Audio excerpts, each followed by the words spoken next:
अस्सलाम वालेकुम जी, वेलकम करती हूँ आप सब लोगों को अपनी एक और न्यू वीडियो में।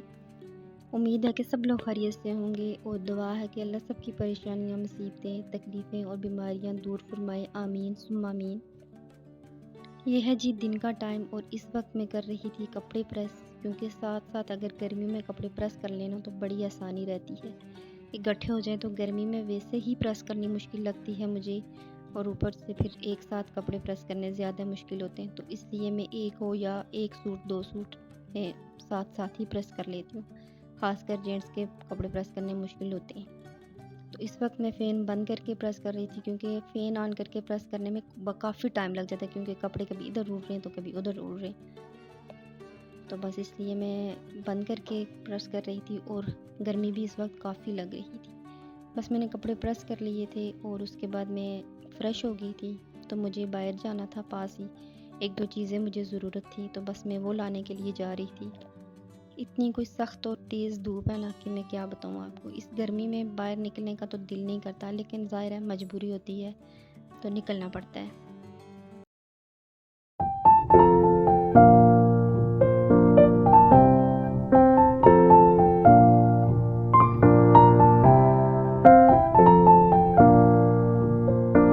एक तो मुझे चिकन चाहिए था और एक और चीज़ चाहिए थी, तो बस 1-2 चीज़ें चाहिए थी जिसके लिए मैं बाहर जा रही थी।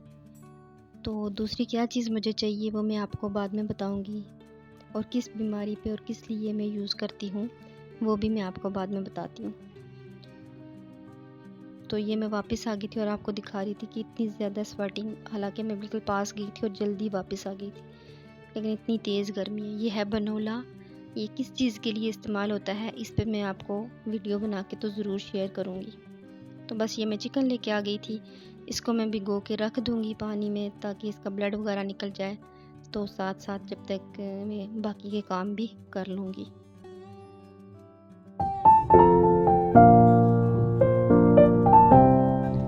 इस वक्त मैं बनाने लगी थी भिंडी। तो भिंडी काटने के लिए मैं आ गई थी रूम में पंखे के नीचे बैठ के, क्योंकि बाहर से आई थी और बहुत ज़्यादा मुझे गर्मी लग रही थी। तो अल्लाह हमारे हाल पे रहम करे बस। और आप सब लोगों से मेरी एक ही रिक्वेस्ट है कि जो भी एक भी बंदा अगर मेरी वीडियो पे आता है तो मेरी वीडियो को लाइक ज़रूर करे, चैनल को सब्सक्राइब करे और वीडियो को शेयर करे। बड़ी उम्मीद और होप और बड़े अरमान लेके मैंने ये चैनल शुरू किया है। तो बस आप लोगों की सपोर्ट की ज़रूरत है। अल्लाह की तो मदद है ही, लेकिन आप लोगों की सपोर्ट भी चाहिए।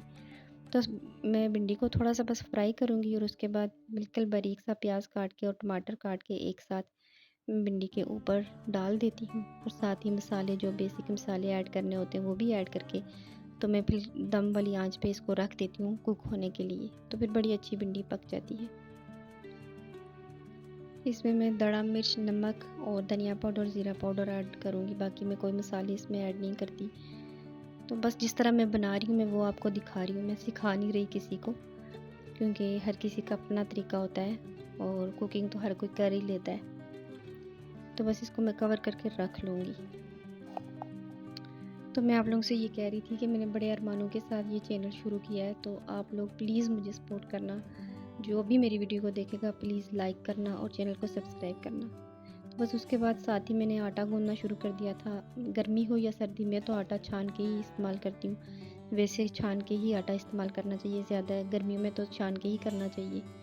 तो बस आटा मैं पहले मिक्स करूँगी, फिर इसको 2-3 मुक्कियाँ लगा के, तो इसको थोड़ा सा पानी लगा के फिर कवर करके रख दूँगी शापर के साथ। तो फिर ये बिल्कुल नरम हो जाता है, सॉफ्ट हो जाता है, और फिर बाद में जो इसको मैं 1-2 घंटे के बाद मुक्कियाँ लगा के तो बस तैयार कर दूँगी। इस तरह रोटी भी बड़ी अच्छी बनती है और आटा भी बड़ा सॉफ्ट हो जाता है, और बहुत ज़्यादा देर वो आटा आपको गूँदना नहीं पड़ता।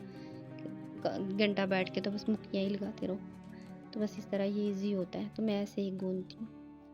तो बस साथ भिंडी भी तैयार हो गई थी। तो बस इसके ऊपर मैं एक नींबू स्क्वीज़ कर लूँगी, आधा हो, एक हो, बस वो स्क्वीज़ करके ऊपर धनिया डाल के तो बस इसको कवर कर दिया। धनिया डाल के तो जो सालन में टेस्ट आता है ना, पता नहीं मुझे आता है या सबको आता है, लेकिन मुझे बड़ा अच्छा लगता है धनिया डाल के सालन में। तो उसके बाद बस मैं फिर वापस आ गई थी किचन में गोश्त धोने के लिए। तो इसको मैं पहले मल के अच्छी तरह साफ़ कर लूँगी, और उसके बाद एक-एक बोटी करके साफ़ करूँगी। तो बस इस तरह करके मैं धोती हूँ, और उसके बाद मैं इसको एकदम फ्रिज में नहीं रखती।